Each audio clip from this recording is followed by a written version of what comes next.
How you doing, guys?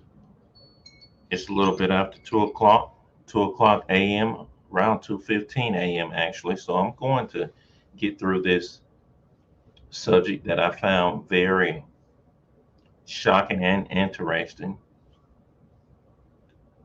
as fast as I can, but as still be as clear as I can.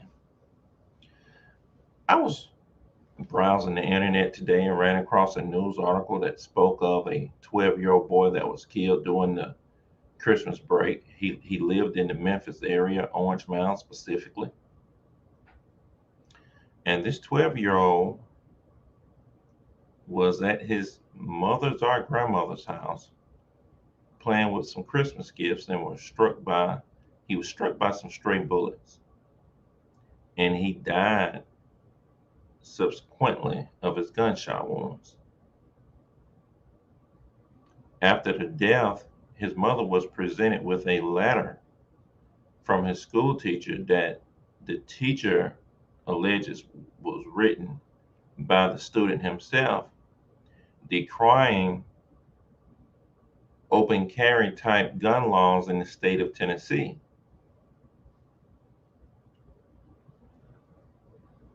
The media would have you to believe that anyone can carry a firearm without a permit or training in Tennessee now because of these new laws.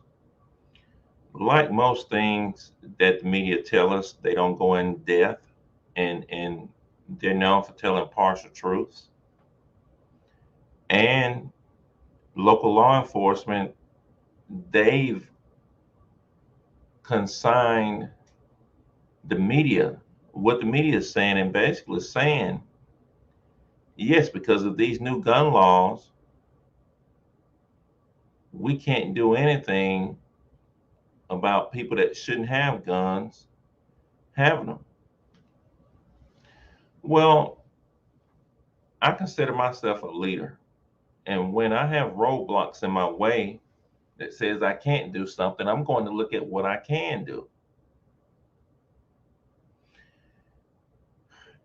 Those of us that know something about firearms, we know that a lot of what I call the deep southern states, they are adopting similar gun laws. And there are laws that they can still enforce. So if I'm a leader, I'm going to look at what I can enforce. And this is what I know about Tennessee. I do not stay in Tennessee, I stay in Mississippi, but I have good contacts in Tennessee, and I'll get back to that too. But I do know that if you are a prohibited person, you still can't legally carry a firearm in Tennessee. What is a prohibited person?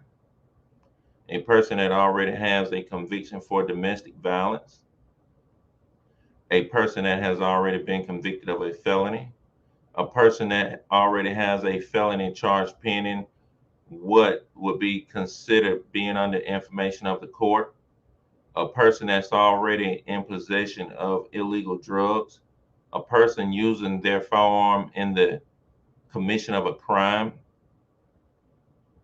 In Memphis, I've seen several people in Memphis charged with deploying a firearm during the commission of a crime or something similar like that. So these are people who can't carry firearms. If you're under the influence of illegal drugs, you shouldn't be in possession of a firearm legally in the state of Tennessee. And I can guarantee you, I've been around and I know about this stuff. Most of the people committing crimes with guns, those guns are stolen. They've been traded around, or the person themselves are under the influence of marijuana illegally or other drugs. So to say that this young guy was killed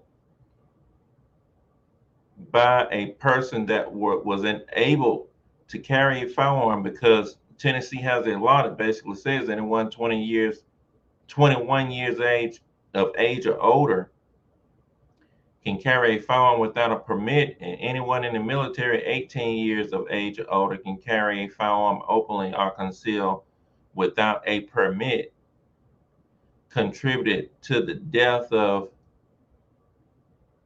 this young man, great young man, is slanted when they don't have a suspect or anyone under arrest. You would have to have someone under arrest and evaluate that person and this situation to know if that person was in possession of that firearm illegally or legally before you can blame the gun laws. And I don't know who all seen this article on News Channel 3. I'm looking at my other monitor over here. Did you all notice the tone? The black police chief that says these laws are contributing to this crime, and then they show the white governor and said, well, they give you the impression that the governor does not seem to think so, or the governor is not concerned because he's a white man. This is what I'm talking about when I talk about thinking for yourself. You cannot think for yourself if you don't look at a situation from all angles. They don't have a gun.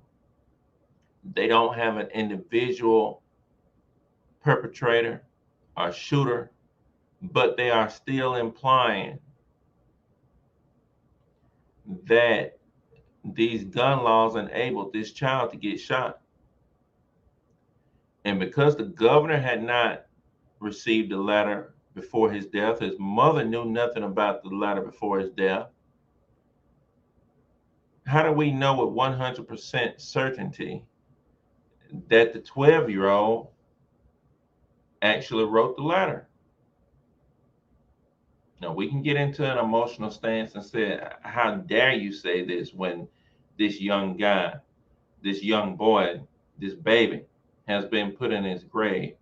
True, this is an emotional subject, but crimes are solved by looking at them objectively and with analytics in an analytical fashion, not by